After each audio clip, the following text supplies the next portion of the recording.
உலகத் தமிழர்களுக்கும் தமிழறிந்த மாந்தர்களுக்கும் தமிழன் தொலைக்காட்சியின் வணக்கம். நேயர்களே, இன்று நமது அரசியல் அரங்கம் நிகழ்வில் கலந்து கொள்வதற்காக முனைவர் ஏ. ஆலம்ராஜ் அவர்கள் வருகை தந்திருக்கிறார். இவர் சர்வதேச சமூக பாதுகாப்பு இயக்கத்தின் தலைவர், மது ஒழிப்பு ஒருங்கிணைப்பாளரும் கூட. அவரோடு நாம் பேசுவோம். வணக்கம். நன்றி. வணக்கம். உங்களுடைய இந்த சர்வதேச சமூக பாதுகாப்பு இயக்கம், அதோட நோக்கங்கள் என்ன? எதற்காக தொடங்கப்பட்டது? இது இயற்கை சார்ந்து அனைத்து உயிர்களையும் பாதுகாக்க உருவாக்கப்பட்டது தான் நமது இயக்கம்.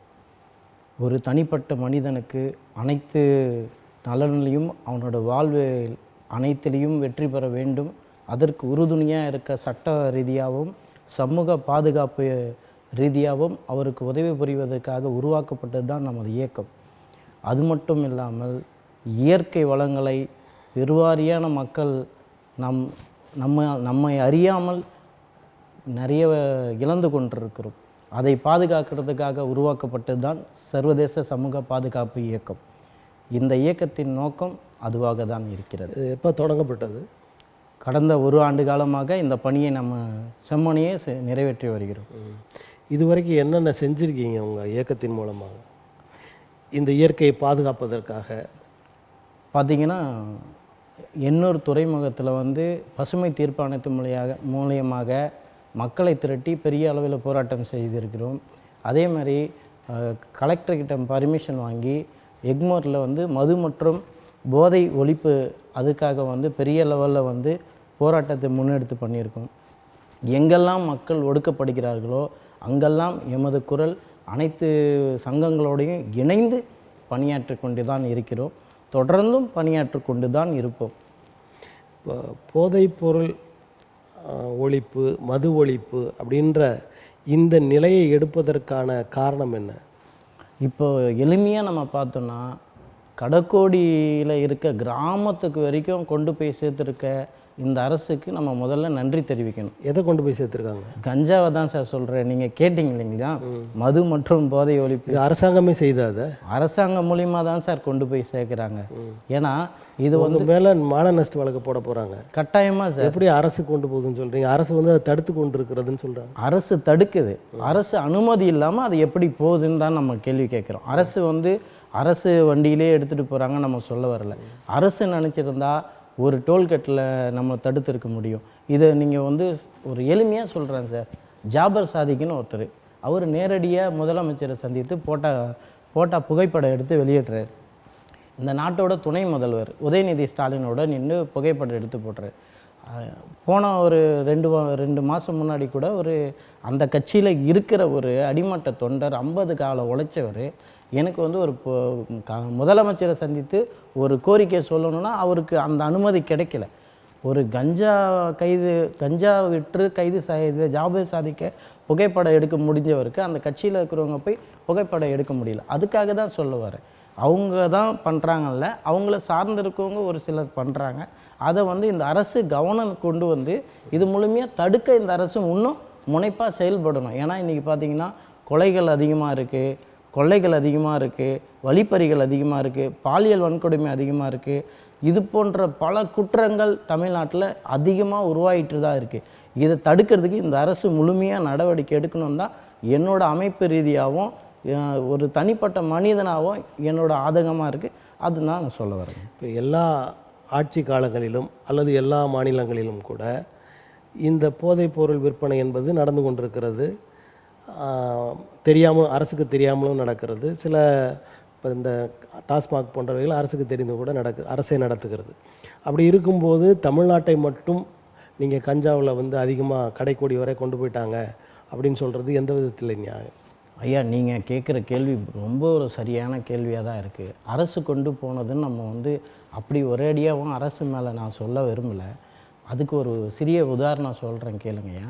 இப்போ 100 கோடி ஊழல்னு அமலாக்கத்துறை மது பூர்ண மது விலக்கு இதுவில் வந்திருக்கு. இப்போ அதை அரசு தானே காரணம் சொல்ல முடியும். நம்ம கிட்டத்தட்ட பார்த்திங்கன்னா ஒரு 10 ரூபா விற்றாக்கா அரசுக்கு நேரடியாக ஒரு நாளைக்கு 1000 கோடி கிட்ட வருமானம் வரக்கூடிய மதுபான ஆலயத்தில் கிட்டத்தட்ட எவ்வளோ பாருங்கள், நம்ம சொல்ல முடியாத அளவுக்கு அதிக வந்து வருமானம் வந்துட்டு தான் இருக்குது.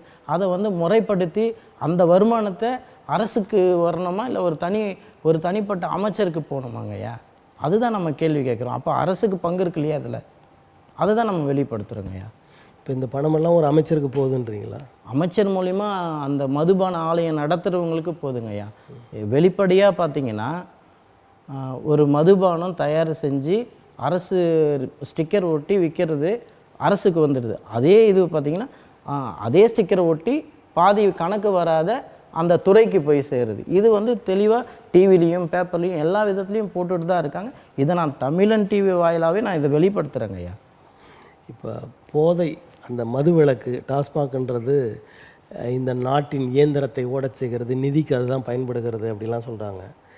அதை வந்து நீங்கள் முற்றிலுமாக ஒழித்து விட்டால் இந்த அரசு நடத்துவதற்கு போதிய நிதி இல்லாமல் போய்விடும் அப்படின்னு சிலர் சொல்கிறாங்களே, இது சரியான? ஐயா, கொரோனா காலத்தில் இந்த மதுபான ஆலையை யாரும் நடத்தலைங்க ஐயா.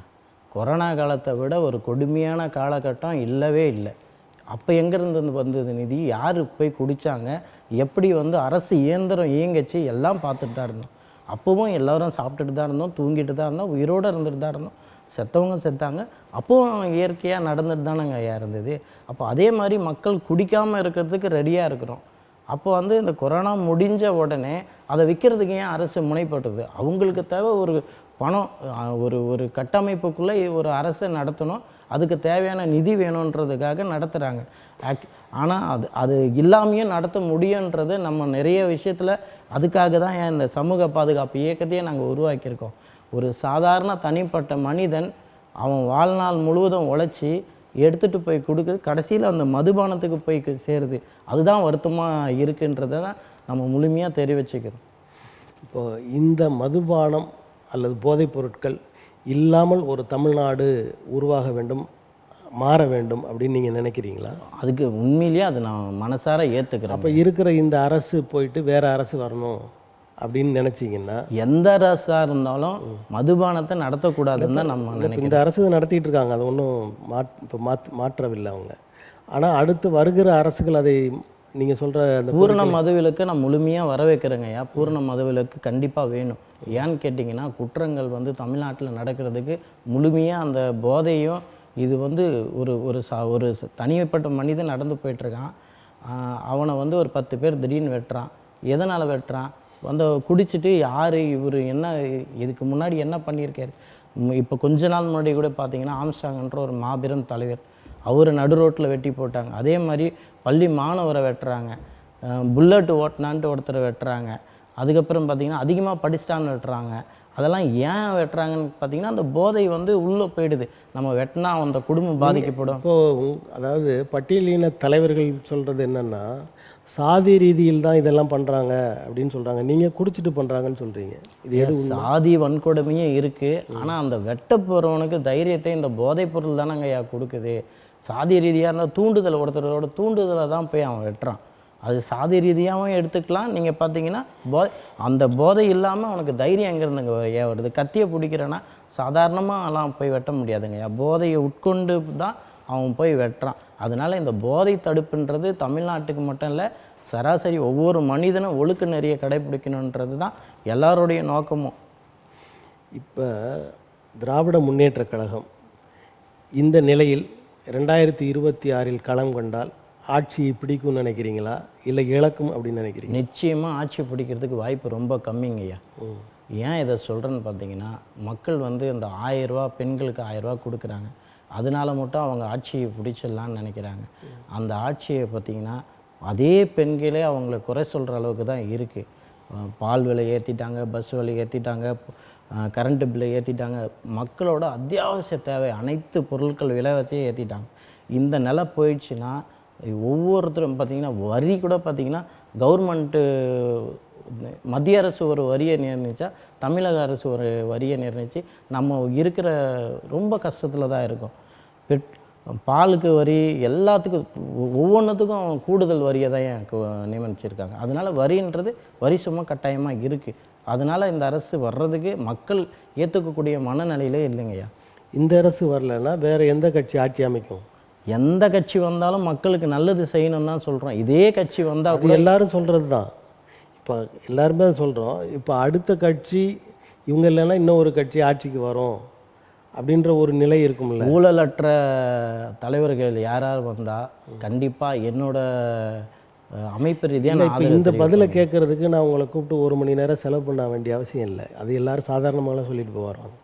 ஆனால் இவங்க இல்லைன்னா இந்த இடத்துல இன்னொருத்தர் வரணும், இவர் இப்படிப்பட்டவராக இருக்கணும், இந்த சூழலில் இவர் வருவது சரியாக இருக்கும், இவர்களுக்கு அந்த வாய்ப்பு இருக்குது அப்படின்றத நீங்கள் சொன்னால் தானே நீங்கள் ஒரு சமூக பாதுகாப்பு இயக்கம் தான் வச்சுருக்கோம். அரசியல் கட்சி இல்லை நம்மளது. அரசியல் இல்லாமல் சமூகம் எப்படி வந்து, சமூகம் இல்லாமல் அரசியல் என்ன? கட்டாயமாயா நீங்கள் சொல்கிறத நான் ஒத்துக்கிறேன், ஒன்றி போகிறேன். ஆனாலும் கூட அரசியல் களம் வரும்போது கட்டாயமாக இந்த கேள்வி வந்து அந்த நேரத்தில் நீங்கள் சமூக பாதுகாப்பு இயக்கம் நடத்தணுன்றதுக்கான ஒரு உந்துதலை அரசியலாக தான். அரசியல் சரியாக தலைவர்கள் சரியாக செயல்படாதனால தான் நீங்கள் இப்படி ஒரு அமைப்பை கொண்டு வந்திருக்கீங்க. அப்போ நீங்கள் ஆணி வேற அங்கே இருக்கும்போது அதை விட்டுட்டு நீங்கள் எப்படி பேச முடியும்? கட்டாயமேங்க. இப்போது உங்களுடைய நினைப்பில், அதாவது இந்த தலைவர் வந்தால் நல்லாயிருக்கும், இவர் சரியாக கொண்டு போவார், இந்த மதுவை ஒழித்து விடுவார் அப்படின்ற நிலையில் எந்த தலைவர்கள் தமிழ்நாட்டில் இப்போ இருக்காங்க? இது வரைக்கும் எந்த தலைவருமே சொல்லலைங்க. நீங்கள் சொன்னது தான். அப்படி யாராவது சொல்லிவிட்டு இந்த மது மட்டும் இல்லை, இந்த இளைஞருக்கு படிப்பு விஷயத்துக்கு இதுக்கெல்லாம் முக்கியத்துவம் கொடுத்து யார் வந்தாங்களோ அவங்களோட நம்ம இணைஞ்சு பயணிக்கிறதுக்கு தயாராக தாங்க ஐயா. விடுதலை சிறுத்தைகள் கட்சியின் தலைவர் எழுச்சி தமிழர் திருமாவளவன் அவர்கள் மது ஒழிப்பு மாநாடுன்னு நடத்தினார். அப்போ அவர் வந்து மது ஒழிப்பு அது அவருடைய பிரதான கொள்கையாக இருக்குது. ஏன் அப்படி இருக்கிறவர் நீங்கள் வந்து ஆதரிக்கக்கூடாது? ஐயா திருமாவளவன், திருமாவளவன் அவர் மீது நமக்கு பற்றற்ற அன்பு உண்டு. ஆனால் அவர் வந்து பற்றற்ற அன்பா?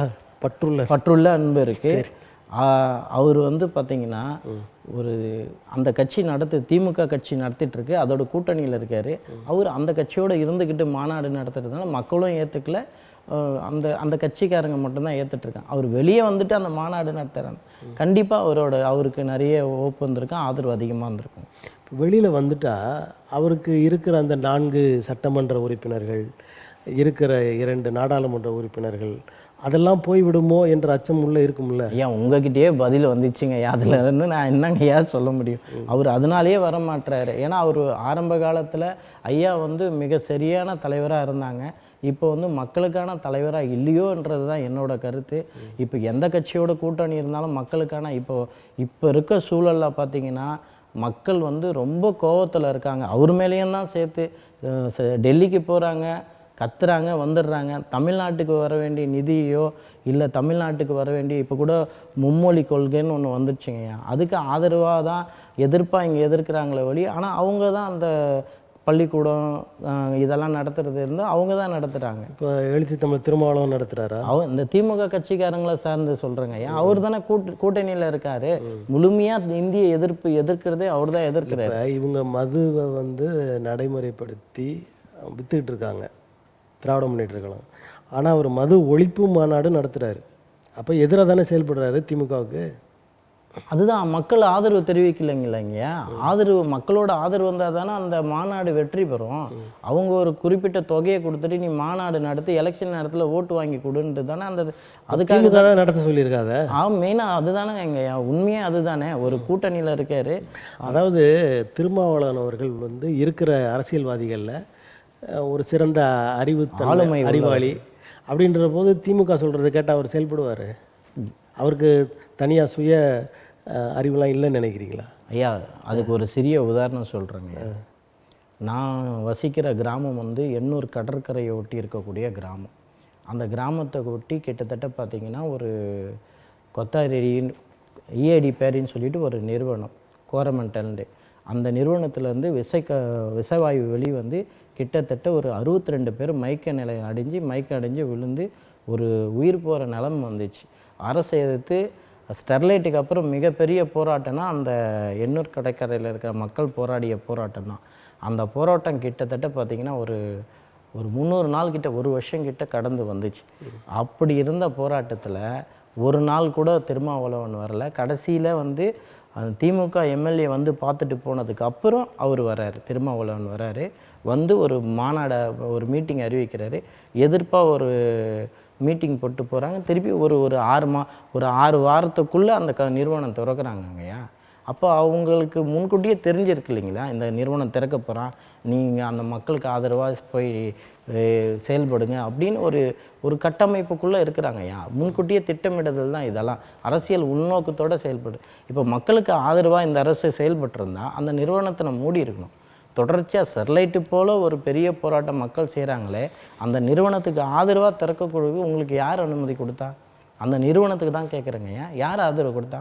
அப்போது அரசு வந்து உங்களுக்கு ஆதரவாக செயல்படுது.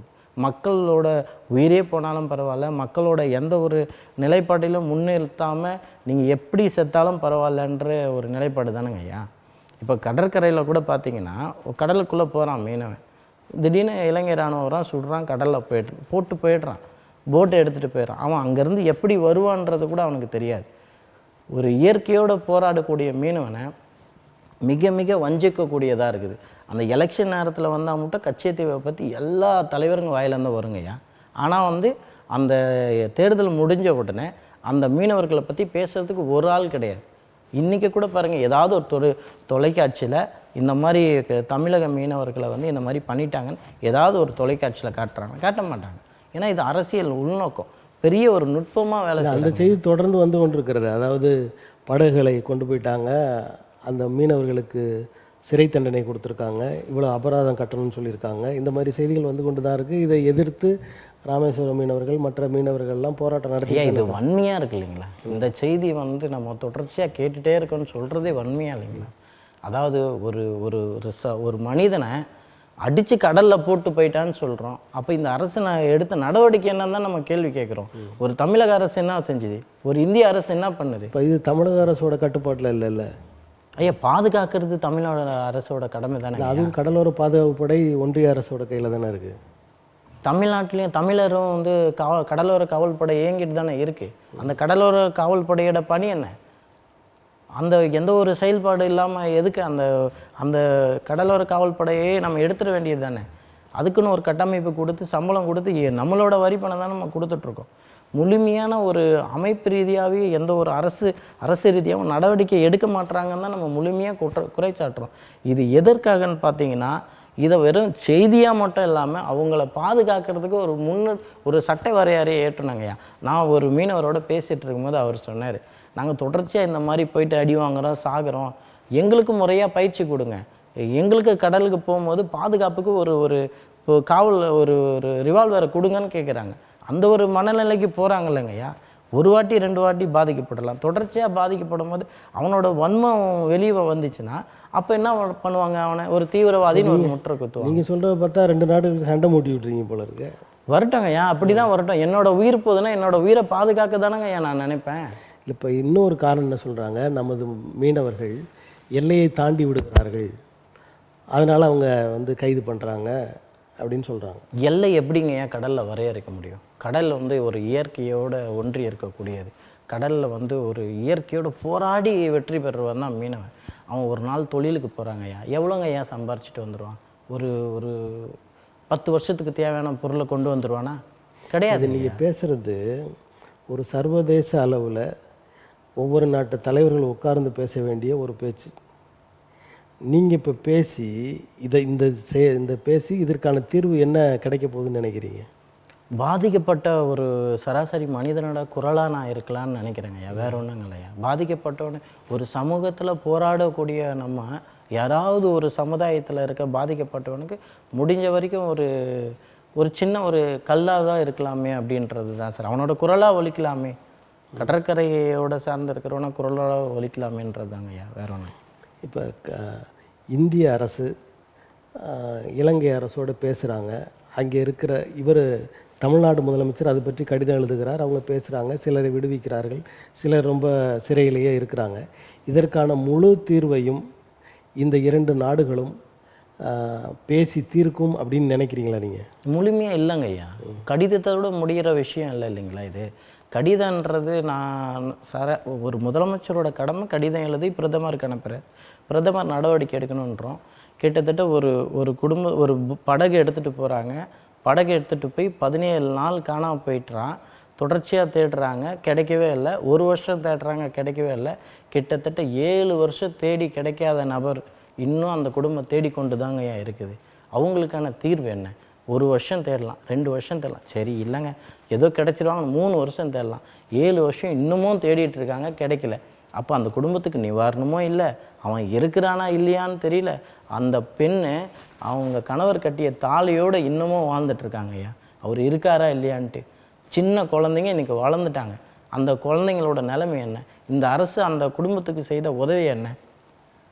அப்போ இது வந்து நம்ம ஒரு செய்தித்தாளில் பார்க்கக்கூடிய விஷயமா? பிடிச்சிட்டாங்க, மீனவரை பிடிச்சிட்டாங்க, மீனவர் அடிச்சிட்டாங்கன்றது மட்டும் ஒரு ஒரு சாதாரண ஒரு செய்தியாக பார்க்க. இந்த நிலைகள்லாம் மாற வேண்டும் அப்படின்னு நினச்சோன்னா, இப்போ தமிழ்நாட்டில் ஒரு அரசியல் பேசி கொண்டிருக்கிற சீமானவர்கள் தமிழ்நாட்டை முக்கியப்படுத்தி தமிழ்நாட்டு மக்களுக்கான நலன்களை எல்லாம் பேசி, நான் வந்து ஆட்சிக்கு வந்தேன்னா அந்த மாதிரியெல்லாம் நடக்காது, இலங்கை ஆட்கள் வந்து நம்ம தமிழர்களை எல்லாம் கொண்டு விட முடியாது, அவர்களை சிறைப்பிடிக்க முடியாது, இப்படிலாம் பேசுகிறாரு. அப்படிப்பட்ட ஆள் தமிழ்நாட்டில் முதலமைச்சர் ஆனால் இந்த நிகழ்வுகள் நடக்காமல் இருக்கும்னு நினைக்க முடியுமா? அவராவது சொல்கிறாருங்க, அதை வந்து நான் முழுமையாக வரவேற்கிறேங்க. அவர் அதுக்கு மட்டும் கிடையாது, எங்கே பாதிப்பு இருந்தாலும் போய்ட்டுறாரு. ஏன் அவரை மக்கள் ஏற்றுக்க மாட்டுறாங்கன்றது கூட ஒரு கேள்விக்குறியாக தாங்க இருக்குது. ஒரு லஞ்சமற்ற ஒரு மனிதராக தான் இருக்கார், ஆனால் வந்து அவர் மக்கள் முழுமையாக ஏற்றுக்க மாட்டார். அவர் இப்போ இந்த இயக்கங்கள்லாம் கட்டமைச்ச பிறகு ஏகப்பட்ட சொத்துக்களுக்கு அதிபதியாகி விட்டார் அப்படின்னு சொல்கிறாங்க. கண்டிப்பாக அது நிறைய சொல்லிட்டு தான் இருக்கு. திரள் நிதி அப்படின்னு சொல்லி வெளிநாடுகள்லாம் கலெக்ட் பண்ணி அதில் கூட அவங்களுக்கு சண்டை வந்து அங்கே இருந்த ஒரு நிர்வாகி விலகி போன விஷயங்கள்லாம் சொல்கிறாங்க. அது அப்படி இருக்கும்போது அவர் நேர்மையானவர்னு எப்படி நீங்கள் சொல்லுங்கள்? அவர் அரசியல் தளத்துலேயும் மக்கள் மத்தியிலையும் ஒரு நேர்மையானவரை தாங்க இருக்கார். நேர்மையானவரை தாங்க இருக்கார். அரசியல் நம்ம பார்க்கும்போது அவர் நேர்மையானதை அவங்க கட்சிக்காரங்க தான் அதை அந்த மாதிரி சொல்கிறாங்க. பொதுவெளியில் பெண்களை இழிவாக பேசுவது, அதாவது நம்ம இந்த இடத்துல சொல்லக்கூடாத வார்த்தைகள்லாம் அவர் சொல்லியிருக்காரு. பொதுவெளி விஜயலட்சுமி விஷய விவகாரத்தில் நீங்கள் தலைவர்னு ஏற்றுக்க முடியுமா? இல்லைங்க, அவர் தனிப்பட்ட வாழ்க்கையில் அவர் செய்த தவறை அதாவது இப்போ அந்த மாதிரி கேள்வி கேட்கும்போது அமைதியாக இருந்துட்டோம், இது தேவையில்லாத கேள்வி வேண்டான்னு சொல்லிட்டு போகிறது ஒரு கடந்து போகணும், ஒரு தவறான விஷயத்தை கடந்து போகணும். அவங்கள வந்து குற்றம், ஒரு பெண்ணை பொதுவெளியில் குற்றம் சுமத்துக்கிற மாதிரியான ஒரு வார்த்தை என்பது எப்படி ஒரு நல்ல தலைவனுக்கு அழகாக இருக்க முடியும்? இருக்காதுங்க, முற்றிலும் அப்போ நேர்மையற்றவர் என்ற இடத்துக்கு நீங்கள் வரீங்க. இல்லைங்கய்யா, அது வேற. அது அவர் தனிப்பட்ட விஷயத்தில் அவர் வந்து ஒழுக்கம்னு கொஞ்சம் நேரமாக பேசிக்கிட்டு இருந்தீங்க, இப்போ இந்த இடத்துல மாத்திரம் அதை விட்டுட்டு வேற இடத்துக்கு போகிறீங்க. இல்லைங்கய்யா, அவர் இப்போ நாம் தமிழர் கட்சியோட கூட்டணியில் இருக்கீங்களா? இல்லை, கிடையாதுங்க. நமக்கு அதுக்கு நீங்கள் ஆதரவு நிலையில் இருக்கு. மீனவர் இல்லைங்கய்யா, இல்லைங்க. அந்த மீனவர் பற்றி கேட்டிங்க இல்லைங்களா, அந்த விஷயத்தில் அவர் வந்து சொன்ன விஷயம். தமிழ்நாட்டில் புதிதாக ஒருத்தர் வந்திருக்கிறார், நடிகர் விஜய், தமிழக வெற்றி கழகம். இந்த கட்சி 3வது இடத்திற்கு வந்துவிடும். சில நேரத்தில் சிலர் பேசுகிறாங்க முதலமைச்சராக கூட ஆகிவிடலாம் அப்படின்லாம் பேசுகிறாங்க. அவர்களுடைய நிலை எப்படி இருக்கிறது? அவங்க 2026 தேர்தலில் எந்த நிலைக்கு வருவாங்கன்னு நீங்கள் நினைக்கிறீங்க? இப்போ இருக்க இளைஞர் வந்து கணிசமான வாக்கு இருக்க ரசிகராக இருந்த அனைவருமே அவர் வந்து ஒரு தலைவராக ஏற்றுக்கொண்டு பின்தொடர்றாங்க ஐயா. அப்படி இருக்கும்போது ஒரு பூத்துக்கு 1000 பேர் இருக்காங்கன்னா குறைஞ்சபட்சம் ஒரு 50 பேருக்கிட்டையாவது அவங்கக்கிட்ட இருக்காங்க. நீங்கள் சொன்ன மாதிரி 3வது அணியாக வர்றதுக்கு நிறைய வாய்ப்புகள் இருக்குது. அவர் இந்த முதல் தேர்தலை சந்தித்து அந்த வெற்றி வாய்ப்பு வாக்கு சதவீதத்தை நோக்கி நம்ம தெரியுங்க ஐயா. இப்போ உங்களை போன்றவர்கள் பொது இயக்கங்கள், அதாவது மக்களுக்கான இயக்கங்கள் நடத்தி கொண்டிருக்கிறவர்கள்லாம் விஜயை ஆதரிக்கிற நிலை வரும்னு நினைக்கிறீங்களா? நிறைய பேர் ஆதரவாகவும் இருக்காங்க, எதிர்ப்பாகவும் இருக்காருங்க. ஒரு நடிகர் அரசியலுக்கு வரக்கூடாதுன்றது எதிர்ப்பாகவும் இருக்காங்க, ஆதரவாகவும் இருக்காங்க. ஒவ்வொருத்தர் புதுசாக வரவங்களுக்கு வாய்ப்பு கொடுக்கலான்னு இருக்காங்க. அது அவங்கவுங்க கருத்தை பொறுத்து தாங்க ஐயா இருக்குது. இப்போ இந்த இயக்கத்தோட தலைவராக இருக்கீங்க, நீங்கள் என்ன நினைக்கிறீங்க விஜயை பற்றி? விஜயை பற்றி புதுசாக வர வாய்ப்பு கொடுத்தா நல்லா இருக்கும் தான் என்னோட கருத்துங்க. அப்படி கொடுக்கப்பட்டால் அவர் சரியாக செயல்படுவார் அப்படின்ற நம்பிக்கை இருக்கா? இல்லை, யாராக இருந்தாலும் அவங்கய்யா, இப்போ எனக்கு நீங்கள் வாய்ப்பு கொடுத்ததுனால தான் நான் பேசுகிறேனா இல்லையான்றது உங்களுக்கு தெரியும். அந்த மாதிரி அவருக்கு வாய்ப்பு கொடுத்து பார்ப்போம். அவர் சரியாக, ஏன்னா கடந்த காலங்களில் நம்ம பார்த்தோம்னா ஒரு 5 வருஷம் இருந்தாச்சு, இன்னொரு 5 வருஷம் இருந்தாச்சு, நம்ம மாற்றி குறை சொல்லிக்கிட்டே இருக்கோம். ஒரு புதிய நபருக்கு வாய்ப்பு கொடுத்து அவருக்கு சரியில்லையா, இன்னொரு புதிய நபர் அந்த மாதிரி கொண்டு வர்றதுனால மட்டும்தான் அரசியல் மாற்றம் வர முடியுங்கய்யா. அது ஒரு நல்ல தீர்வாக இருக்கும். என்னோட கருத்து அதுதாங்கய்யா. இப்போ நடிகர் விஜய்க்கு அந்த உயர் பாதுகாப்பு ஓய்பிரிவு பாதுகாப்பை கொடுக்குறாங்க. இவர் வந்து முன்னாடி என்ன சொன்னார்னா, பாரதிய ஜனதா கட்சி எதிர்த்தார், இங்கே ஊழல் கட்சி திராவிட முன்னேற்ற கழகம்னு சொல்லி எதிர்க்கிறாரு. ஆனால் அந்த அரசாங்கத்தில் ஒன்றிய அரசிடையே போய் எனக்கு பாதுகாப்பு வேணும்னு கேட்டு அதை வாங்கி கொள்கிறார். அப்போ ஒன்றிய அரசுக்கும் விஜய் அவர்களுக்கும் தனிப்பட்ட முறையில் ரகசிய உடன்பாடுகள் எதுவும் இருக்கும் அப்படின்னு நினைக்கிறீங்களா? கண்டிப்பாக இருக்கிறதுக்கான வாய்ப்பு இருக்குதுங்கய்யா. ஏன்னா புதிய அரசியல் வந்து உருவாக்கி செயல்பட்டு கொண்டிருக்கிறாரு. அதுக்கு அந்த கட்சி வந்து கூட்டணி வைக்கலாம் என்று கண்டிப்பாக எதிர்பார்த்துருக்கோம். அப்படி இருக்க சூழலில் இவருக்கு அது இல்லாமல் ஒரு நடிகர் கேட்குறாருன்னும் போது ஒரு பாதுகாப்பு கொடுக்கறது இயல்பான ஒரு விஷயந்தாங்க ஐயா. விஜய் அவர்களுக்கு பாரதிய ஜனதா கட்சி சார்பில், அதாவது ஒன்றிய அரசு சார்பில் அந்த பாதுகாப்பு கொடுக்குறாங்க. இந்த பாதுகாப்பு கொடுப்பதற்கான உட்கருத்து அல்லது உள்ள காரணம் என்னவென்றால், திராவிட முன்னேற்ற கழகத்தின் வாக்குகளை பிரிக்க வேண்டும். சிறுபான்மையின மக்கள் திராவிட முன்னேற்ற கழகத்துக்கு வாக்களிக்கிறாங்க, அவங்கள்ட்ட இருக்கிற அந்த வாக்குகளையும் பிரிக்கணும் அப்படின்னு சொல்லி இவரை தயார்படுத்தி இந்த மாதிரியான ஒரு புதிய கட்சியை தோற்றுவித்து அவருக்கு பாதுகாப்பையும் கொடுக்கிறார்கள் பாரதிய ஜனதா கட்சியினர் அப்படின்ற ஒரு குற்றச்சாட்டு இருக்குது. உங்களுடைய பார்வை? அரசியல் கட்சி அரசியல் தானங்க ஐயா செய்யும். ஏன்னா ஒரு புதுசாக ஒரு கட்சி வருதுன்னும் போது அந்த கட்சியை தன்னோட கூட்டணி வச்சுக்கணுன்றது தான் அந்த அரசியல் கட்சியோட இயல்பான நோக்கமாக இருக்கும். அப்படி இருக்கும்போது நம்ம அதை தவறு சொல்ல முடியாது இல்லைங்களா? நானே இப்போ ஒரு அமைப்பு இருக்கேன், ஒரு கட்சி தொடங்கி பெரிய லெவலில் ஒரு 50,000 பேர் 1,00,000 பேருக்கு மேலே ஒரு பெரிய கூட்டத்தை போட்டோன்னா யார் அதுன்னு ஐஏஎஸ் உளவுத்துறை கொண்டு வருவோம்.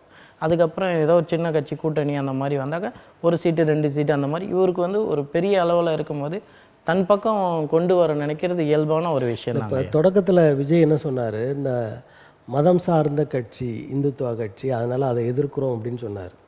அதே நேரத்தில் இந்த மாதிரி ஒரு வேலையும் நடக்குது. அப்போ வந்து அவருடைய இரட்டை வேடம் தெரிகிறது அப்படின்னு நினைக்கலாமா? கண்டிப்பாக அது நம்ம ஏற்றுக்கக்கூடிய விஷயந்தாங்க ஐயா. ஏன்னா வரியிலேயே நம்ம பார்த்துட்டோம். ஃபஸ்ட்டு ஒரு தமிழக மக்களுக்கு வஞ்சிக்கக்கூடிய விஷயமா மத்திய அரசு நிறைய விஷயம் பண்ணியிருக்குங்க. ஜிஎஸ்டி மூலிமாவும் மக்களுக்கு நம்ம தமிழக மக்கள் நிதியை வந்து முழுமையாக கொடுக்காதனாலே மக்களே வந்து கேள்வி கேட்குற நிலமை தானே இருந்தது.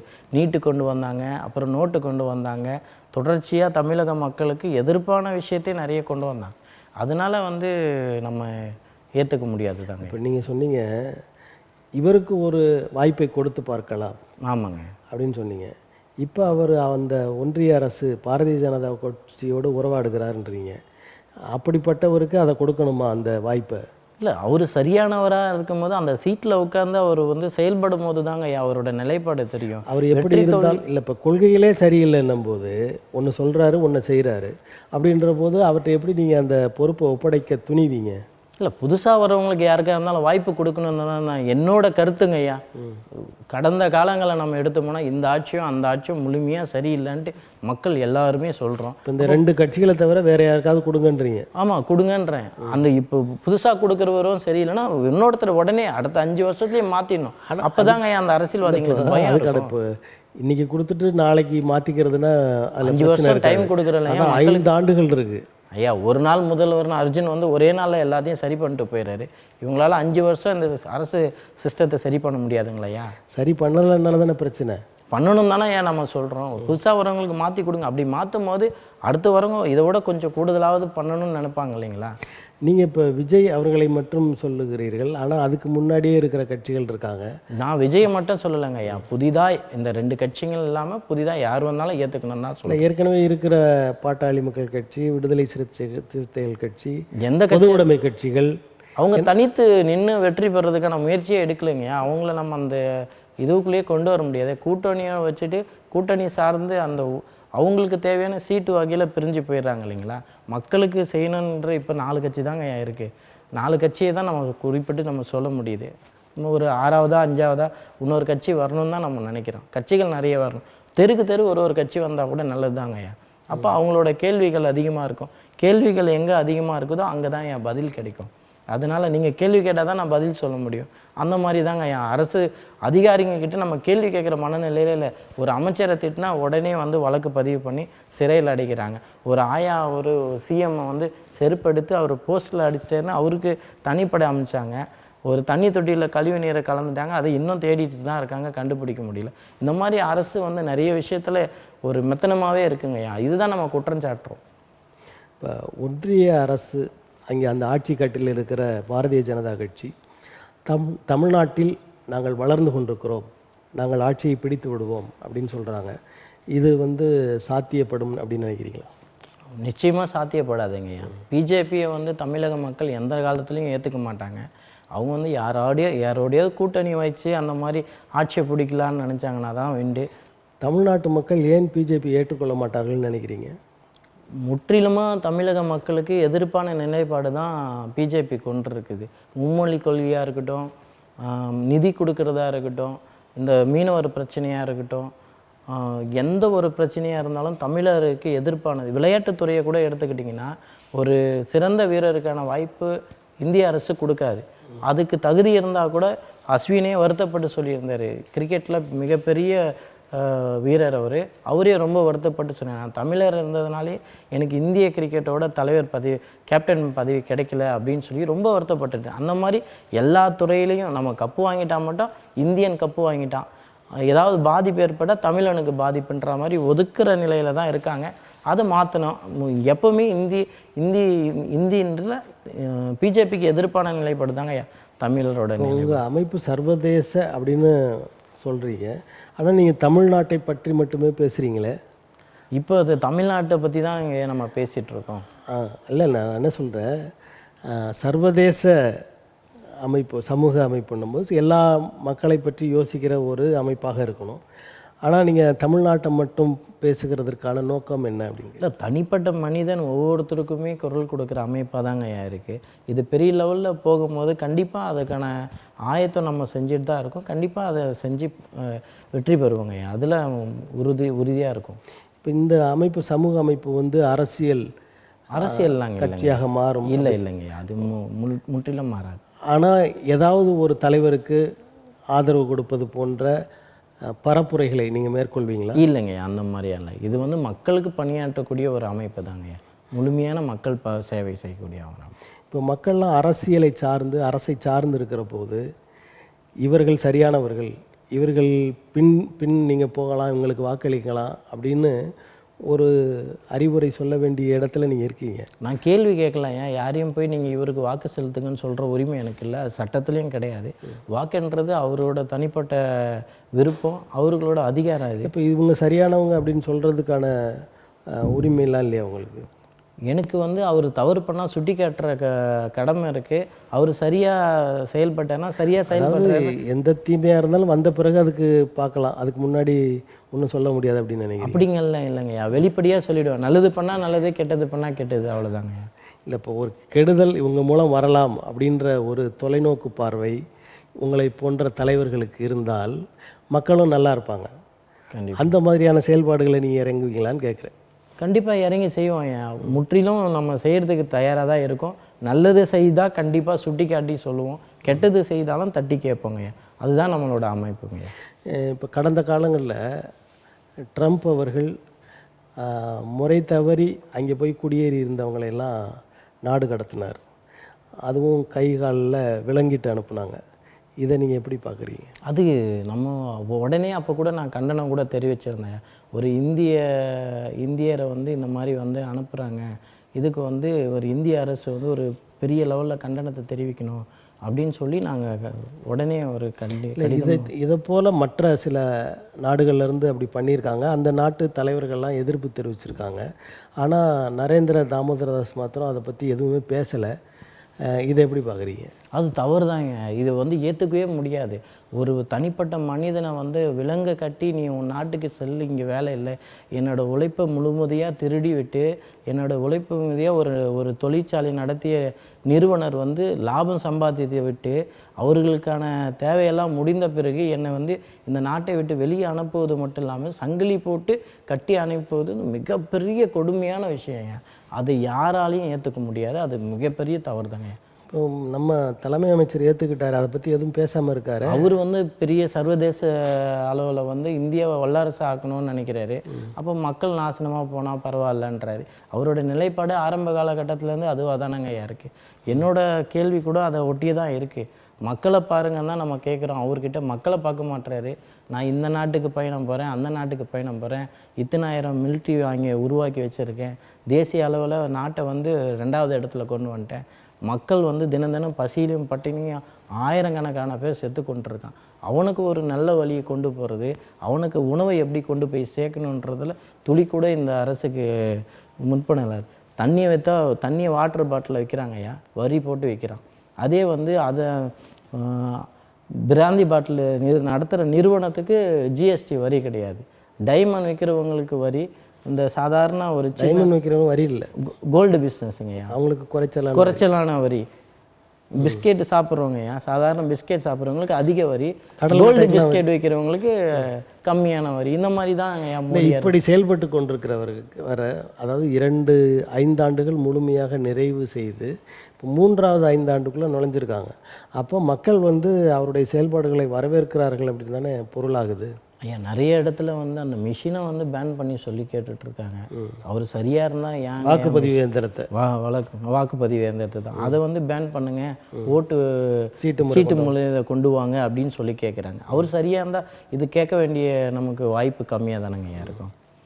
அப்போ வந்து அவர் மக்கள் வாக்களிக்கலை, வாக்கு இயந்திர மோசடி மூலமாக வெற்றி பெறுகிறார் சந்தேகமாக இருக்கு இல்லைங்களா ஐயா. எல்லா இடத்துலையும் எம்பி ஒரு இடைத்தேர்தலில் அதிக ஓட்டு வித்தியாசத்தில் தோக்குறாங்க, அதே நார்மல் எலெக்ஷனில் அதிக ஓட்டு வாக்கு வித்தியாசத்தில் ஜெயிக்கிறாங்க. அப்போ நமக்கு அந்த இடத்துல சந்தேகம் வருது இல்லைங்களா. இப்போ அவங்களுடைய எதிர்க்கட்சிகளாக இருக்கிற, அவர்களை எதிர்த்து மிக வேகமாக எதிர்க்கிற திராவிட முன்னேற்ற கழகம் கூட வெற்றி பெறுது. அப்போ இங்கேயும் அந்த மாதிரி வாக்குப்பதிவு இயந்திரத்தில் மோசடிகள் நடக்குது அப்படின்னு நினைக்கிறீங்களா? அப்படி நினைக்க முடியல. இருந்தாலும் வந்து பார்த்தீங்கன்னா மோடி இருக்கும்போது அவரை எதிர்க்கும் போது கோ பேக் மோடின்றாரு, கெட் அவுட் மோடின்றாரு. ஆனால் இவங்க அப்பாவுக்கு கடல் கரையில் வந்து பேனா சிலை வைக்கும் போது ஒரு உடனே போய் பர்மிஷன் கேட்குறாங்க, உடனே கொடுக்குறாங்க. அதாவது அவங்களுக்குள்ளே ஒரு ஒரு ஒரு புரிதல் ஒப்பந்தம் இருக்குன்னு எனக்கு தோணுதுங்கய்யா. நீங்கள் தனிப்பட்ட முறையில் பெற்றுக்கோங்கன்னு சொல்கிறாங்க. தோணுது, அந்த மாதிரி தோணுதுங்கய்யா. ஆனால் தொடர்ந்து எங்களுக்கு வந்து எதிர்க்கட்சியே அண்ணா திராவிட முன்னேற்ற கழகம் இல்லை, பாரதிய ஜனதா கட்சி தான் அப்படின்னு மக்கள் நினைக்கிற அளவுக்கு பாரதிய ஜனதா கட்சி எதிர்த்து பேசிகிட்டே இருக்காங்களே திராவிட முன்னேற்ற கழகம். எதிர்த்தா தானே அரசியலில் வந்து அவங்க இருக்காங்கன்றது தெரிய முடியும். நீ பேசுறது இருந்தால் பேசு, அப்படியாவது நான் வாழ்ந்துட்டு போகிறேன்னு ஒரு எண்ணமாக கூட இருக்கலாங்களையா. இப்போ தமிழ்நாட்டை பொறுத்தவரை திராவிட முன்னேற்ற கழகம் அல்லது அண்ணா திராவிட முன்னேற்ற கழகம் அவர்கள் தான் மாறி மாறி வர முடியும் அப்படின்ற நிலை இருக்குது. நீங்கள் விரும்பினால் கூட இப்போ அடுத்த இன்னொரு கட்சி வரட்டும் அப்படின்னு நீங்கள் நினச்சா கூட உங்களோட உள்மனது என்ன சொல்லுது, அவங்க 2 பேரில் தான் வரப்போகிறாங்க அப்படின்னு தான் சொல்ல போகுது. அதுதான் நிலைமையாக இருக்குது. அப்போ அந்த நிலை எப்போது மாறும் அப்படின்னு நினைக்கிறீங்க? வர தேர்தலாம் மாறினா நான் ரொம்ப சந்தோஷப்படுவாங்க. அது ரைட்டு, அது சந்தோஷப்படுவீங்க. அது மாறுமா? மாறுறதுக்கான நீங்கள் சொன்ன மாதிரி மாறுறதுக்கான வாய்ப்புகள் கம்மி. இந்த ஆட்சியை விட்டால் அந்த ஆட்சின்ற மாதிரி தான் தேடி போகிறாங்க. ஆனால் வர்றவங்க நல்லது செய்யணுன்றதாங்க நம்மளோட விருப்பம். யாராக வேணும், இவங்களாக கூட வரட்டும், இல்லை அதிமுகவை கூட வரட்டும், ஏற்கனவே செய்த தவறுகளை திருத்தி 2 பேரும் வரக்கூடாது, வேறு யாராவது வரணும்னு சொன்ன நீங்கள் இவங்களாவது வரட்டும் அவங்களாவது வரட்டுன்ற ஒரு இதுக்கு முடிவுக்கு வந்துட்டீங்களே. நான் அப்படியெல்லாம் வரலைங்களே. யார் 3ஆவதாக வர்றவங்க அந்த வாய்ப்பு இல்லைன்னு நீங்கள் சொன்னதுனால தாங்க இதை சொல்கிறேன். அதாவது 2 பேரில் தான் யாராவது ஒருத்தர் வர முடியுன்றீங்க. அப்போ அந்த 2 பேரில் யாராவது ஒருத்தர் வந்தாலும் கடந்த காலத்தில் செய்த தவறுகளை திருத்தி கொண்டு மக்களுக்கு பணியாற்றி நல்ல இதுவை செய்யணும் தாங்க சொல்கிறோம். நல்லா புதிய திட்டங்கள் கொடுக்கணும், மக்களுக்கு நலன் செய்யணும் தான் நம்ம சொல்கிறோம். இப்போ அண்ணா திராவிட முன்னேற்ற கழகம் பாரதிய ஜனதா கட்சியோட கூட்டணியில் இருந்தாங்க. தோற்றுவிட்ட நிலையில் அந்த கட்சியிலேருந்து விலகிட்டாங்க. காரணம் சொன்னாங்க, சிறுபான்மை மக்கள்லாம் பாஜகவுக்கு எதிராக இருக்காங்க, அதனால எங்களையும் எதிரிகளாக நினைத்து எங்களுக்கு வாக்களிக்கவில்லை, அதனால் அந்த கூட்டணியிலேருந்து நாங்கள் வெளியில் வரோம் அப்படின்னு சொன்னாங்க. இப்போ அப்படி வெளியில் வந்த நிலையில் இவங்க மறுபடியும் தேர்தல் களம் காணும்போது வெற்றி பெறுவதற்கான வாய்ப்புகள் இருக்கும் அப்படின்னு நினைக்கிறீங்களா? இப்போது இடையில கூட நான் தொலைக்காட்சி வாயிலாக தான் பார்த்தேங்க ஐயா. அதில் வந்து அவங்க பேட்டியிலே சொல்கிறாங்க, ஒரு ஒரு நிருபர் கேட்குறாரு. அதுக்கு கேட்குற ஒரு இது எடப்பாடி அவர் சொல்கிறாரு, எனக்கு ஒரே ஒரு கட்சி திமுக மட்டும்தான் எதிர்ப்பு, அதனால் மற்ற எந்த கட்சியாக இருந்தாலும் நான் கூட்டணியை வச்சு தான் நான் வெற்றி பெறுவேன் அப்படின்னு சொல்லி அவர் வாயாலே சொல்கிறாரு. அவருக்கு கொள்கையெல்லாம் ஒன்றும் இல்லைங்கய்யா. அவங்களுக்கு தேவை அரசியலுங்களில் வெற்றி தோல்வி தான் அவங்களுக்கு முக்கியம். அதனால் யார் ஜெயித்தாலும் நான் இப்போ கூட அதாங்க ஏன் சொல்கிறேன், யார் ஜெயித்தாலும் வரவேற்கிறோம், மக்களுக்கு நல்லது பண்ணுங்கன்னு தாங்க என்னோட. இப்போ எடப்பாடி பழனிசாமி அவர்கள் பாரதிய ஜனதா கட்சியோடு கூட்டணி வைத்து விடுவார் அப்படின்னு நினைக்கிறீங்களா? கண்டிப்பாக கூட்டணியில் தாங்க வரும். கண்டிப்பாக கூட்டணியில் தான் வரும். ஏன்னா அவர் தான் தெளிவாக சொல்கிறாருங்களேன், எந்த திமுகவை தவிர்த்து எந்த கட்சி வந்தாலும் கூட்டணி நாங்கள் ஆனால் அவரே சொல்லியிருக்காருல்ல, பாரதிய ஜனதா கட்சியோட நாங்கள் கூட்டணி வைக்க மாட்டோம் அப்படின்னு. இப்போ தேர்தல் வந்துச்சுங்க, அது பாரதிய ஜனதா வந்துடாது, மோடியோட கூட்டணி வச்சுக்கிறேன்றவர். பாரதிய ஜனதாவை மாற்றிட்டு மோடின்ற போறாரு, அவ்வளோதாங்க. நம்ம அதையும் கடந்து வாக்கு செலுத்திட்டு வெற்றி பெற வச்சுட்டு போ. இப்போ தமிழ்நாட்டின் நாடாளுமன்ற உறுப்பினர்கள் அவங்களையெல்லாம் இவங்க வந்து நேர்மையற்றவர்கள், நாகரிகமற்றவர்கள் அப்படின்லாம் ஒரு மந்திரி அமைச்சர் தர்மேந்திர பிரதான் அவர் சொன்னார். அதுக்கப்புறம் மன்னிப்பு கேட்டார்னு வச்சுக்கோங்க. இந்த நடவடிக்கைகளை நீங்கள் எப்படி பார்க்குறீங்க? ஐயா, சாதாரண ஒரு தனிப்பட்ட மனிதனையே நம்ம விமர்சனம் பண்ணுவது தவறு என்று சொல்கிறோம். அது வந்து ஒரு நாடாளுமன்றம், அங்கே நாகரிகத்தை கடைபிடிக்க வேண்டிய இடம். அதான் அங்கேருந்து தான் மக்களுக்கு பிரதிபலனா அந்த மற்ற வார்த்தைகள்லாம் சென்றடையும். அங்கேயே நாகரிகமற்ற முறையில் பேசினா மக்கள் வந்து எப்படி சரியான முறையில் இயங்குவாங்க? அது வந்து தவறு தாங்க ஐயா. இதில் யார் நாகரிகமற்றவர்? ஒரு அமைச்சரை வந்து இன்னொரு ஒரு எம்பிகளை மக்களவை உறுப்பினரை அமைச்சர் பேசுனது தவறு தாங்க ஐயா. அவர் நாகரிகமற்றவராக? ஆமாங்க ஐயா. இப்போ அது தவிர்த்து அவங்க நிர்மலா சீதாராமன் அவங்க சொல்கிறாங்க, அதை தொடர்ந்து அந்த நிகழ்வுகளை தொடர்ந்தே சொல்கிறாங்க, பெரியார் வந்து தமிழை காட்டுமிராண்டி மொழின்னு சொன்னார், ஆனால் அவரை மாலை போட்டு மரியாதை பண்ணி வணங்குறாங்க, இந்த அமைச்சர் மாத்திரம் எதிர்க்கிறாங்க அப்படின்னு சொல்கிறாங்க. அதை எப்படி அமைச்சராங்க? நிர்மலா சீதாராமன் நிதி அமைச்சர், இதை எப்படி எடுத்துக்கிறீங்க நீங்கள்? அவரும் ஒரு தலைவர் தானாங்க ஐயா, மக்களுக்காக பணியாற்றியிருக்காரு. மறைந்த தலைவர்களை பற்றி நம்ம விமர்சனம் பண்ணுறது இழிவான செயல் தான். யார் அவர் நல்லது செய்தாரோ கெட்டது செய்தாரோ மறந்து விட்டார். அவர் செய்த நல்லதை மட்டும் எடுத்துக்கொண்டு கெட்டதை கடந்து விட்டு நம்ம செல்வது தான் அறிவாளிகளுக்கான ஆயுதமாக பயன்படுத்தி கொள்ள வேண்டுமாங்க. அப்போ அந்த நிதியமைச்சர் அறிவாளி இல்லைன்றீங்க? உண்மைதானங்க ஐயா. ஒரு இந்திய நாடு, ஒரு பெரிய நாடு, அந்த நாட்டிற்கான நிதியமைச்சர் அவங்கள நீங்கள் வந்து அவங்களுக்கு அறிவு குறைவு என்றது போல் பேசுகிறீங்களே. மறைந்த தலைவர்களை பற்றி யார் பேசினாலும் நம்ம விமர்சனத்துக்கு உள்ளாக்கப்படுகிறார்கள் இல்லையா, அதை தான் நம்ம வெளிப்படுத்துகிறோம். அவங்க வந்து மக்களுக்கு கொடுக்குற நிதியை கரெக்டாக கொடுத்தாங்கன்னா நம்ம வரவேற்கிறோம். தமிழ்நாட்டுக்கு நிதியே வரமாட்டேங்குது, இங்கேருந்து வரியை மட்டும் அதிகமாக வாங்கிக்கிறாங்க, எந்த ஒரு நிதியும் கொடுக்க மாட்டுறாங்க. மீனவர்கள் கூட பெரிய லெவலில் போராட்டம்லாம் பண்ணிகிட்ருக்காங்க, பெரிய போட்டெல்லாம் கொடுக்கணும்னு சொல்லி கேட்டு மிகப்பெரிய போராட்டம்லாம் பண்ணிகிட்ருக்காங்க. எதுவுமே கொடுத்தா மாதிரியே தெரியலையே இது வரைக்கும். அதுக்குன்னு இப்போ தான் மீனவர்களுக்கு ஒரு அமைச்சரவையை உருவாக்கியிருக்காங்க. அதுக்கான நிதி எவ்வளோ வந்திருக்குன்னு பார்த்திங்கன்னா மிகவும் சொற்பமாக தான் இருக்குது. அதெல்லாம் கூடுதலாக கொடுத்தாக்கா நாங்கள் அவங்கள வரவேற்கிறோம், நல்லது பண்ணால் வரவேற்கிறோம். மறைந்த தலைவர்களை யார் பேசினாலும் தவறு தாங்க ஐயா. இப்போ இதே போல் நாம் தமிழர் அமைப்பின் தலைவர் சீமான் அவர்கள் பெரியார் அவர்களை விமர்சனம் பண்ணார், அதை எப்படி பார்க்குறீங்க நீங்கள்? அவர் யார் பேசினாலும் தவறு தான். சீமான் மட்டும் இல்லை, மறைந்த தலைவர்களை நான் ஏற்கனவே சொன்னது மாதிரி தான், அவர்கள் செய்த நல்லதை மட்டும் எடுத்துக்கொண்டு மிகப்பெரிய ஆயுதமாக பயன்படுத்தி கொண்டு, ஏன்னா தமிழ் சமுதாயத்தில் வந்து மிகப்பெரிய அறிவியல் முக்கியமான தலைவர்கள்லாம் இருக்காங்க. அவங்க பண்ண நல்லதெல்லாம் எடுத்து கொண்டு போனது தான் நம்மளோட நோக்கங்கய்யா. இப்போ தமிழ்நாட்டில் தமிழ் சமுதாயத்தில் அதாவது பட்டியலின மக்களுக்கு நிறைய சலுகைலாம் கொடுக்குறாங்க. ஒன்றிய அரசு சட்டம், அதாவது அம்பேத்கர் அவர்கள் எழுதிய சட்டத்தின் மூலமாக சில சலுகைகள்லாம் கிடைக்கின்றன. அவையெல்லாம் சரியாக போய் சேரவில்லை. இன்னும் ஏழை மக்கள், பட்டியலின மக்கள் மிகவும் தாழ்ந்த நிலையில் தான் இருக்கிறாங்க அப்படின்னு சில தலைவர்கள் சொல்லிகிட்டே இருக்காங்க. அது உண்மையா? அப்படி தான் இருக்கிறாங்களா? எப்பவுமே ஏழைகள் ஏழையாகவே தான் இருந்துகிட்டு இருக்காங்க, பணக்காரங்க பணக்காரங்களாக தான் இருந்துகிட்டு இருக்காங்க. அந்த ஏழைகளுக்கு முன்னேறதுக்கான சட்டங்கள் இருக்குது, அதை கொண்டு போய் சேர்க்கக்கூடிய எந்த ஒரு திட்டங்களும் தான் இல்லைங்கய்யா. இதை வந்து நான் நிறைய இடத்துலையும் பதிவு பண்ணியிருக்கேன். சட்டங்கள் திட்டங்களாக மாறும்போது தான் ஏழைகள் வந்து இல்லாமல் குறைவார்கள். இப்போ கூட கணக்கு எடுத்திருக்காங்கய்யா, அதிக வந்து ஏழைகள் இருக்கக்கூடிய நாடு இந்தியாவாக தான் 3வது இடத்துல என்னமோ இருக்குது, அந்த மாதிரி சொல்லியிருக்காங்க. அந்த மாதிரி வந்து நம்ம மாற்றணும் தாங்கய்யா நம்ம போராட்டங்களே. இப்போது சலுகைகள் கொடுக்கப்பட்டிருக்கு, ஆனால் நீங்கள் அதை வந்து எங்களுக்கு கொடுக்கலன்னு சொல்லிகிட்டு இருக்கிறத விட, உங்களுக்கான உரிமைகள் இருக்கும்போது அதை எடுத்து பயன்படுத்த ஏன் தயங்குகிறார்கள் பட்டியலின மக்கள்? அதுதான் நம்ம முழுமையாக நம்ம சொல்கிறது என்னன்னா, சட்டங்கள் வந்துச்சுங்கய்யா, அது வெறும் அறிவிப்பு பலைகளாக தான் இருக்குது. இப்போ இவர்களுக்கு இந்த சலுகைகள் கிடைக்கும், இந்த திட்டங்கள் கிடைக்குன்ட்டு அறிவிப்பு மட்டும்தான் விடுறாங்க. அது நடைமுறைக்கு வந்து அந்த சட்டங்களெல்லாம் திட்டங்களாக மாறணும், அந்த மக்களுக்கு போய் சேர மாட்டேன்னு தான் நம்ம ஆரம்ப காலத்தில் நம்ம போராட்ட காலத்தில் இருந்தால் கூட அதுதாங்க ஐயா சொல்கிறோம். இப்போ கூட சொன்னோம் இல்லைங்களா, மீனவர்கள் பார்த்திங்கன்னா போட்டு வரையறை பண்ணி கேட்குறாங்க. அந்த போட்டு கொடுக்கறதுக்கான சட்டங்கள் இருக்குது, ஆனால் திட்டங்கள் இல்லை. கேட்டால் எங்ககிட்ட ஃபண்டு இல்லை அப்படின்ற மாதிரி சொல்கிறாங்க. இப்போ ஒரு மீனவன் கடையில் காணா போயிட்டால் கூட கண்டுபிடிக்கிறதுக்கு எந்த ஒரு இதுவுமே இல்லைங்கய்யா. அதெல்லாம் வந்து நம்ம ஏற்றுக்கக்கூடியதாகவே இல்லை. இப்போ வெள்ளைக்காரர்கள் காலத்தில் இந்த பட்டியலின மக்களுக்கு நிலங்கள் ஒதுக்கப்பட்டது, அது பஞ்சமி நிலங்கள்.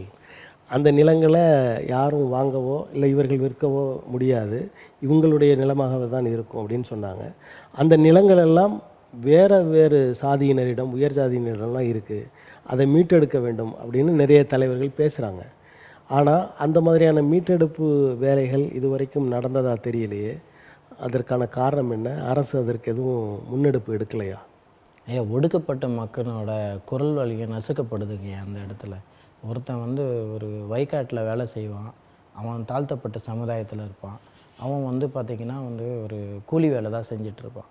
அப்போ அவங்க அப்பாவுக்கு உடம்பு சரியில்லை, அம்மா தங்கச்சிக்கு கல்யாணம், அக்காவுக்கு கல்யாணம் போது கையில் காசு இல்லாத காலகட்டத்தில் ஒருத்தர்கிட்ட எடுத்துகிட்டு போய் அடமானம் வைக்கிறான். அந்த அடமானம் வைக்கும் போது மீட்ட முடியாத சூழ்நிலை உருவாது, அது வேற ஒரு நபர் அபகரிக்கிறாங்க. அப்படி நீங்கள் சொல்கிற மாதிரி அந்த நிலங்கள்லாம் அவங்கக்கிட்டேயே ஒப்படைக்கணுன்றது தான் என்னுடைய கோரிக்கைங்க. அதற்காக இப்போ உங்களுடைய அமைப்புலாம் நிச்சயமாக மீட்டெடுக்க வேண்டும் ஆமாங்க அப்படின்ற நிலையில் ஏதாவது போராட்டங்கள்லாம் நடத்தியிருக்கீங்களா? இல்லை, இன்னமும் அந்த மாதிரி போராட்டங்கள் முன்னெடுக்கணுங்க ஐயா. நீங்கள் இதன் வாயிலாக நான் தெரிவிச்சுக்கிறேன், கண்டிப்பாக அந்த மாதிரி போராட்டங்களை முன்னெடுக்கணும். இப்போ இந்த மக்களுக்கு கொடுக்கப்பட்ட சில சலுகைகள், சட்டங்கள், ஒருத்தர் வந்து அவங்க சாதி பேரை சொல்லி திட்டா அது வந்து குற்றமாக ஆகிடும், அவங்களுக்கு வந்து அபராதம் உண்டு, சிறை தண்டனை உண்டு, இந்த மாதிரிலாம் இருக்குது. இதை தவறாக பயன்படுத்துகிற பட்டியலின மக்கள் இருக்கிறார்கள் அப்படின்னு சொல்லி மற்ற சாதி மக்கள் இவங்களை வந்து குறை சொல்கிறாங்க. ஒரு சிலர் வந்து தவறுதலாகவும் அதை பயன்படுத்திக்கிறாங்க. ஆனால் எனக்கு தெரிஞ்சு அந்த மாதிரி சட்டத்தில் இது வரைக்கும் யாரும் பாதிப்படைஞ்சதாக நான் கேள்விப்படவே இல்லைங்கய்யா. புதுசாக இருக்குது, ஆனால் அந்த சட்டம் இருக்குது, அந்த சட்டத்தில் யாரும் பாதிப்படைஞ்சதா யாரும் அது அந்த சட்டம் நிறைய இடத்துல செயல்பட்டுருக்கு. அது நிறைய அதுக்கு தண்டனை ஏதாவது கொடுத்துருக்காங்களான்றது எனக்கு இல்லைங்கய்யா. கொடுக்கப்பட்டிருக்கு. அதை வந்து அவங்க தவறாக பயன்படுத்துவது தவறு அப்படின்னு நீங்கள் சொல்லுவீங்களா? கண்டிப்பாங்கய்யா, யார் தவறு செஞ்சாலும் தவறு தாங்கய்யா. அவர் உண்மையிலேயே அவர் பாதிக்கப்பட்டிருந்தா அவரோட நாங்கள் தோளோடு தோல் நிற்போம். ஆனால் அவர் வந்து தவறுதலாக அந்த விஷயத்தை பயன்படுத்தினா அதை சுட்டி காட்டி சொல்லுவாங்க. தமிழ்நாட்டை பொறுத்தவரை பட்டியலின மக்களுக்கான தலைவர்கள் நிறையா இருக்காங்க. தென்பகுதியில் ஜான் பாண்டியன், கிருஷ்ணசாமி போன்றவர்கள்லாம் இருக்காங்க. ஆனால் அவர்களையெல்லாம் விட மக்களிடத்தில் ஒரு பெரிய ஆதரவை பெற்றிருப்பவர் திருமாவளவன் அப்படின்னு மக்கள் பேசுகிறாங்க. இது உண்மைதானா? ஏன் அவர்கள் அந்த செல்வாக்கை இழந்து போய்விட்டார்கள் அப்படின்னு நினைக்கிறீங்க? இதற்கு நான் சொல்வது என்னவென்றால், இவர் பெரிய கட்சிகளோடு கூட்டணி வைத்துக் கொள்வதால் பெரிய அங்கீகாரம் கிடைத்து விடுகிறது.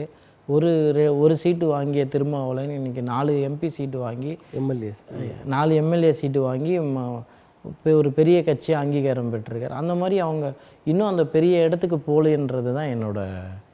அப்போ அவங்க வந்து மற்ற தலைவர்கள்லாம் ஒரு பெரிய கட்சியோட சேரணும்னு நினைக்கிறீங்க? பெரிய கட்சிகளோட அப்படி தான் அவங்களுக்கு அங்கீகாரம் கிடைக்குதுங்க ஐயா. அப்படி இல்லைன்னா அவங்களுக்கு நீங்கள் கேட்குற கேள்வி அதை ஒட்டி தான் இருக்குது. இவங்களை பெருசாக அங்கீகாரம்னா அவர் 4 சீட்டு வாங்கிட்டாரு, இவர் ஒரு சீட்டுக்கே போய் சண்டை போட்டுட்ருக்காரு. அப்படி அவங்க வந்து தனித்து நின்று ஒரு 10 இடத்துல வெற்றி பெற்றாங்கன்னா அவங்க மிகப்பெரிய கட்சியாக இருப்பாங்க.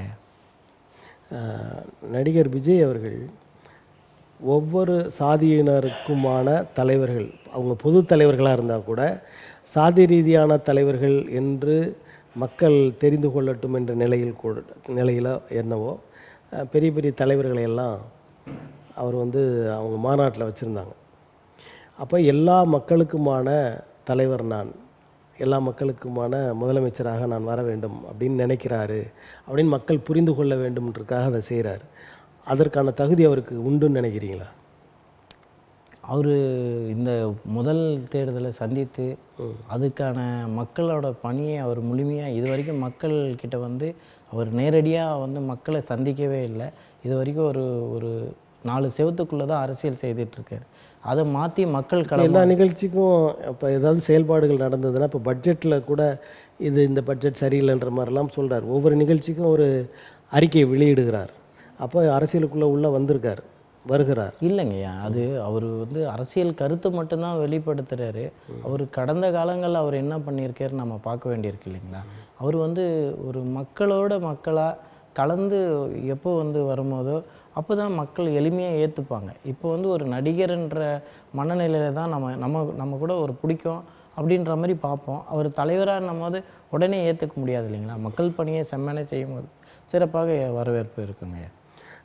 உங்கள் கருத்துக்களை தமிழன் தொலைக்காட்சி வாயிலாக மக்களுக்கு தந்தமைக்கு எங்களது நன்றி. நன்றிங்க.